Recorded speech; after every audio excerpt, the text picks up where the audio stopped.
नमस्कार साथियों, मेवाड़ा क्लासेज के यूट्यूब चैनल पर आपका पुनः स्वागत करता हूं मैं। और आज अपन एक नए टॉपिक के साथ में मिलते हैं आपके इस क्लास में। जैसा कि आप सभी को पता है कि जिस प्रकार से अपनी क्लासेस चल रही थी तो उसी के टाइम अकॉर्डिंग क्लास चलेगी, लेकिन थोड़ा सा समय लंबा बीत गया था। और जिस किसी साथी के पास में PDF वगैरह मिला है तो आप फेसबुक पेज पर, व्हाट्सएप ग्रुप में भी सम्मिलित है, तो उन सभी से एक बार निवेदन रहेगा कि आप इस वीडियो को पूरा ज़रूर देखें ताकि आपके हर एक चीज़ काम आने वाली चीज़ें इसमें बताई जाएगी। सबसे पहला प्रश्न देखिएगा आज का, कि भारत में सबसे प्राचीनतम गिरजाघर जिसे सेंट थॉमस किस राज्य में स्थित है। तो देखिएगा, पहले प्रश्न को अगर अपन डिस्कस करते हैं तो इसका आंसर रहेगा सी आंसर रहेगा, यानी कि केरल में स्थित है। और इसे सेंट थॉमस सायरो जो मालाबार में कैथोलिक चर्च केरल के थिप्पूर जिले में स्थित है। और गांव का अगर नाम या स्थान का नाम पूछा जाए तो पालायुर है।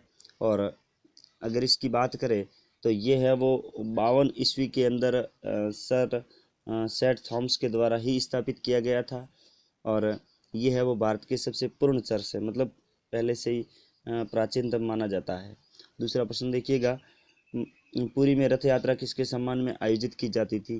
तो देखिएगा, पुरी में जो रथ यात्रा सम्मानित है तो वो किसके सम्मान में आयोजित की जाती है, तो वो की जाती है भगवान जगन्नाथ के लिए। और पुरी में ये जो रथ यात्रा है वो भगवान जगन्नाथ यानी कि श्री कृष्ण को सम्मानित है। किसको सम्मानित है? श्री कृष्ण को सम्मानित है। और इसके अलावा अगर बात करें तो ये पर्व प्रतिवर्ष आषाढ़ महीने में आता है। कब आता है? आषाढ़ महीने में। आषाढ़ माह में शुक्ल पक्ष में आता है। शुक्ल पक्ष के अंदर लमसम द्वितीया को मनाया जाता है। और तीसरे प्रश्न की अगर अपन बात करें तो प्रश्न है कि कामाख्या मंदिर भारत के यहाँ तो है, ध्यान रखिएगा, भारत के किस आधुनिक राज्य में स्थित है। तो आधुनिक राज्य कौन सा है, यहाँ अपन बात करें तो किस राज्य में स्थित है? असम में स्थित है। ध्यान रखिए, असम की राजधानी है दिसपुर, और ये दिसपुर में स्थित है। ध्यान रखना, दिसपुर में स्थित है। और अगर इसकी बात करें तो ये जो कामाख्या मंदिर है वो असम के दिसपुर में स्थित है। और लगभग गुवाहाटी से जो स्थान पड़ता है, गुवाहाटी से लमसम 8 किलोमीटर की दूरी पर है। कितना? 8 किलोमीटर की दूरी पर। और स्थान का नाम भी क्या है? कामाख्या है। और ये मंदिर है वो नीलाचल पहाड़ी पर है। नीलाचल पहाड़ी पर स्थित है, यहाँ पर्वत पर स्थित है। अगर अगले प्रश्न की बात करें तो देखिएगा, कामाख्या मंदिर किस राज्य का महत्वपूर्ण पर्यटक स्थल है। तो मैंने ये भी आंसर आपको बता दिया कि चौथे का आंसर है वो असम रहेगा, यानी कि इसमें भी आपका आंसर है वो क्या रहेगा? असम रहेगा। अगर दिसपुर दिया हुआ है तो दिसपुर रहेगा। देखिएगा, अमृता शेरगिल किस रूप में प्रसिद्ध हुई थी। अमृता शेरगिल किस रूप में प्रसिद्ध हुई थी? तो अमृता शेरगिल है वो चित्रकार के रूप में प्रसिद्ध हुई थी। ये एक चित्रकार के रूप में प्रसिद्ध हुई थी। इन्होंने भारतीय कला को आधुनिकता की ओर मोड़ा था। और कहा जाए तो अमृता शेरगिल है वो 30 जनवरी, एक महत्वपूर्ण फैक्ट है इनके लिए, 30 जनवरी 1913 से 5 दिसंबर 1941 तक लमसम ये भारतीय पुरातात्विक सर्वेक्षण विभाग ने इनको 1976 में, एक तो रहेगा 1976 में, और एक 1979 में, 79 में, 79, ठीक है ना। इसमें ये है वो 9 प्रसिद्ध सर्वश्रेष्ठ कलाकारों में सम्मिलित हुई थी। जो 9 प्रसिद्ध सर्वश्रेष्ठ कलाकार होते हैं, यानी कि टॉप 10 के अंदर अमृता शेरगिल है वो सम्मिलित हुई थी, जो चित्रकार के रूप में फेमस हुई। छठा प्रश्न देखिएगा, प्रति मापरक व्यक्तिगत शेरगिल का जन्म स्थान कौन सा है। तो इसका जो जन्म स्थान है वो क्या है? हंगरी है। ए ऑप्शन राइट आंसर रहेगा इसका। सातवां देखिएगा, किमोनो किस एशियाई देश की परिधान शैली है। तो ये किमोनो है वो किस देश की प्रसिद्ध शैली है। तो ये किमोनो जो है वो है मुख्यतः रूप से जापान की है। तो ऑप्शन नंबर डी इसका सही आंसर रहेगा, ऑप्शन नंबर डी। अब देखिए, इसके अगर बात करें तो ये किमोनो सदैव पारस्परिक के रूप में बात करें तो रीति रिवाजों और त्योहारों के उत्सव में पहना जाने वाला परिधान है। और ये संपूर्ण शरीर को ढकने वाला एक श्रेष्ठ और औपचारिक परिधान है। और जापान में किमोनो को मुख्य रूप से देखा जाए तो विशेष रूप से दर्जा प्राप्त है या महत्व प्राप्त है। आठवां देखिए, निम्नलिखित में से कौन से सही जोड़े बनते हैं?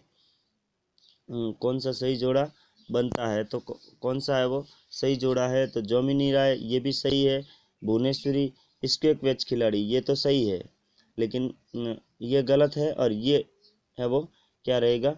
गलत रहेगा। तो देखिएगा क्या है इसमें, जो भुवनेश्वर कुमारी है वो ट्रैप शूटिंग की खिलाड़ी से संबंधित है, जो कोटा राज्य अपने कोटा से बिलोंग करती है, कोटा राजस्थान में है, ये कोटा से बिलोंग करती है। कोटा है वो कहाँ है? राज्य राजस्थान के अंदर है। और 1969 के अंदर ये है वो अर्जुन अवार्ड से सम्मानित भी हुए थे। मेगा पाटकर पर्यावरण एक्टिविस्ट है, वो किससे संबंधित है? तो ये भी है वो किससे संबंधित है? इसमें ऑप्शन नंबर आपका रहेगा वो रहेगा लगभग 8वें के अंदर ये चौथा, और इसमें जो ऑप्शन रहेगा वो रहेगा सी राइट। ठीक है, इस पे ऑप्शन क्या है? केवल 1, 2 और 3, 4 सही रहेंगे, यानी कि पहला भी सही है, तीसरा भी सही है, दूसरा भी सही है। दूसरा क्या है? देखो दूसरा ये गलत है, ये सही है, पहला सही है, तीसरा सही है और चौथा भी चाहिए। देखो चौथे में है मेगा पाटकर पर्यावरण एविस्टिट, ये एक प्रकार से सही है, और अल्लाह रखा है वो तबला वादक है। ठीक है ना, लेकिन दूसरा है वो क्या है? भुवनेश्वरी कुमारी जो स्क्वैश वेस खिलाड़ी नहीं है, ये क्या है? ट्रैप शूटिंग की खिलाड़ी रहेगी।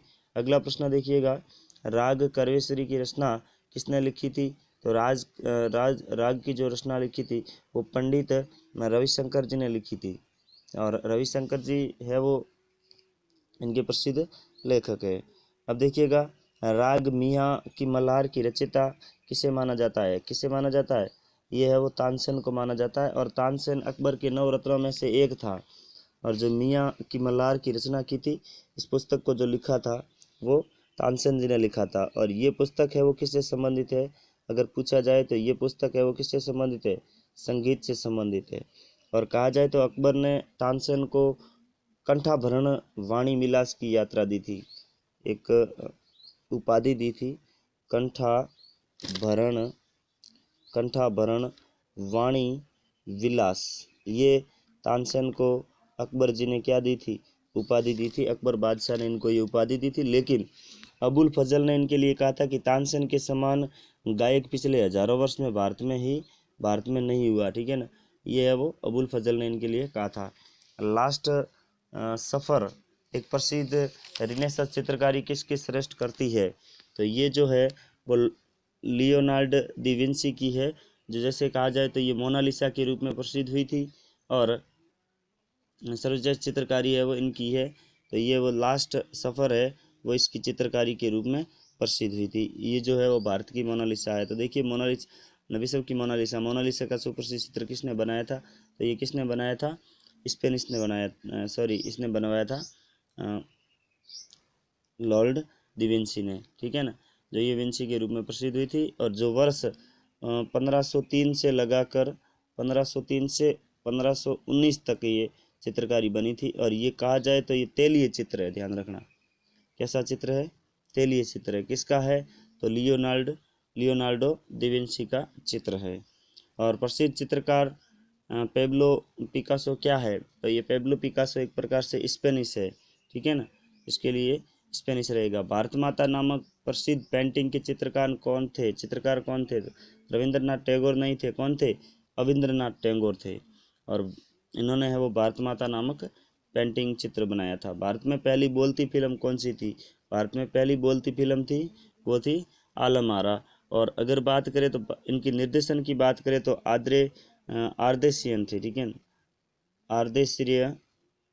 आर्देशियर ईरानी थे इसके जो निर्देशन थे। और कहा जाए तो ये वर्ष 1951 में इन्होंने इनका निर्देशन किया था। 1931 है, माफ़ कीजिएगा, 1931 के अंदर इनका निर्देशन किया गया था। और हरिश्चंद्र है वो भारत की पहली मूक फिल्म थी। और इसके अलावा आप इसका जवाब कमेंट में ज़रूर दीजिएगा। जहाँ कानून नहीं वहाँ स्वतंत्रता नहीं, ये किसने कहा था? तो प्लेटो ने कहा था, कि मैकिलिया ने कहा था, कि जॉन लॉक ने कहा था, कि कार्ल मार्क्स ने कहा था? तो इसका है वो जवाब आप मुझे कमेंट में इस वीडियो के एंड में ज़रूर देने का कृपा करावें। इस प्रकार से आपकी ये क्लास यहीं पर समापन होती है। इस 10 मिनट की वीडियो को आपने अंत तक देखा, बहुत बहुत धन्यवाद। मिलते हैं अगली क्लास में। Thank you for watching.